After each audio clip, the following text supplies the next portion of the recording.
Hello అందరికీ, ఇవాల్టి recipe వచ్చేసి క్యాప్సికమ్ ఫ్రై. దానికోసం ముందుగా కడాయిలో 2-3 స్పూన్ల పల్లీల్ని వేయించుకోవాలన్నమాట, వితౌట్ ఆయిల్.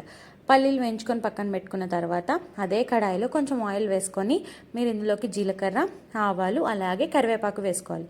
తాలింపు వేగిన తర్వాత ఇందులోకి సన్నగా చిన్నగా కట్ చేసుకున్న క్యాప్సికమ్ ముక్కల్ని వేసుకోవాలి. నేను ఇక్కడ ఆల్మోస్ట్ ఒక 1/2 kg క్యాప్సికమ్ అయితే తీసుకున్నానండి. సో క్యాప్సికమ్ వేసుకొని వన్స్ బాగా మిక్స్ చేసుకున్న తర్వాత క్యాప్సికమ్ని కొంచెం మగ్గనిచ్చుకోవాలి. క్యాప్సికమ్ కొంచెం మగ్గిన తర్వాత ఇందులోకి పసుపు, అలాగే రుచికి సరిపడా సాల్ట్ వేసుకొని వన్స్ బాగా కలిపేసుకొని మూత పెట్టేసి దగ్గరికి మగ్గనించుకోవాలి.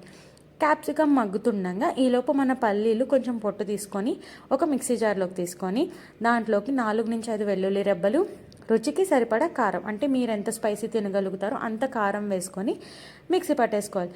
ఇప్పుడు క్యాప్సికమ్స్ మగ్గిపోయిన తర్వాత ఇందులోకి మనం మిక్సీ పట్టుకున్న పల్లీ పొడిని వేసుకోవాలి.